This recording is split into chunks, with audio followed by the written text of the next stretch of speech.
এই যে এত বড় বিল্ডিং কে সাক্ষী রেখে বলতেছি, অতিরিক্ত মা ভক্ত ছেলেদের হ্যাঁ বিয়ে করা উচিত না। বেশি মা ভক্ত ছেলেরা বউকে খুশি করতে পারে না। বেশি মা ভক্ত হও তাহলে মায়ের আসলের নিচে মাথা রেখে ঘুমায় থাকো। বিয়ে করার তোমাদের এখনো বয়স নেই, ঠিক কিনা বলো? কইতে মনে পারি মুখ ছুঁয়াইছি বাড়ি, গল্প করে ফেলির মা আমগো ফেলির কেউ দেখে না। মুখের কথা ছাড়া তোমার বাকি আছে কি আর? যা ছিল তো অনেক আগেই করে ফেলছো সারখার। মা ভক্তদের বিয়ে করতে করছো তুমি মানা। তুমি কি জানো বর্তমান যুগে বিয়ে করা লাগে না? তোমার মতো মেয়েগুলো রাস্তাঘাটে চলে, কিছু টাকা মুদ্রা দিলে নিচের দরজা খোলে। হয়তো তুমি ভুলে গেছো তুমিও একটা মেয়ে, কিছুদিন পর তোমাকে কিন্তু করতে হবে বিয়ে। বিয়ে করিয়ে পাবে তুমি মায়ের মতো এক শাশুড়ি। তোমার কাছে সে শাশুড়ি নয়, জল্লাদ একটা বুড়ি। স্বামী সংসারে গিয়ে পাবে ননদ দেবর যা, গর্ভে সন্তান আসার পরে তুমিও হবে মা। পান থেকে চুন খসে পড়লে সংসার হবে না। যত ভালো তোমার মায়ের শাশুড়ি ভালো না। ইয়াং কালে বউরা ভালো, শাশুড়ি ভালো না। আর বুড়া কালে নিজে ভালো, বেটার বউ ভালো না।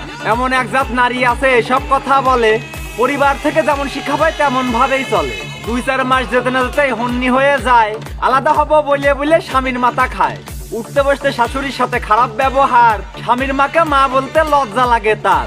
ছোট থেকে মা কষ্ট করে মানুষ করে ছেলে। তোমার মতো এক মেয়ে সেই মাকে ভুলতে বলে। মায়ের ভালোবাসা বইয়ের ভালোবাসা কখনো সমান নয়। দুইজনেরই ভালোবাসা ভিন্ন রকম হয়। 10 মাস 10 দিন ধরে মা গর্ভে করে ধারণ। কত মা আছে সন্তান প্রসবে মৃত্যু হবার কারণ। না খেয়ে মা খাওয়ায় ছেলে, সন্তান ধন যান। ছেলে বিয়ে দেবার পরেই মায়ের থাকে না মান। স্বামীর কানে ফুসমন্তর, শাশুড়ির উপর ঝাড়ি। এমন হবার কারণ কিছু তোমার মতো নারী। মায়ের সাথে ছেলে ঝগড়া করে ছাড়ে নিজের বাড়ি। আদম হওয়া থেকে শুরু হয়েছে নষ্টের মূল নারী। সব ছেলেদের উদ্দেশ্যে মেসেজ দিতে চাই, মায়ের মতো আপন জননী ত্রিভুবনে নাই। নিজের সুখটা বিসর্জন দিয়ে কষ্ট করিয়ে যায়। সন্তানের কোনো ক্ষতি হলে মা বেশি আঘাত পায়। বইয়ের কথায় জননী মাকে কষ্ট দিও না কেউ। আকাশ কাঁদবে কাঁদবে বাতাস, 7 সাগরের ঢেউ। মায়ের সাথে খারাপ ব্যবহার করে লিপ্ত হয়েও না পাপে। মায়ের চোখের পানি ঝরলে আল্লাহর আরশ কাঁপে। মায়ের সম্মান সবার উপরে, মাকে করো জয়। বউ হারালে বউ পাবে তুমি, মা হারালে নয়। তোমায় বলি ওহে নারী ভালো হয়ে যাও। নারী হয়ে নারী তুমি মায়ের ক্ষতি চাও। মায়ের সম্মান না দিলে তুমি সুখ পাবে না জীবনে। মা না থাকলে তুমি নারী আসতে না এই ভুবনে। মায়ের কান্দে প্রসব যন্ত্রণায় অন্তরেতে ঘা। মনে রেখো নারী তুমিও একদিন হবে কিন্তু মা। বোঝো নাই ব্যাপারটা?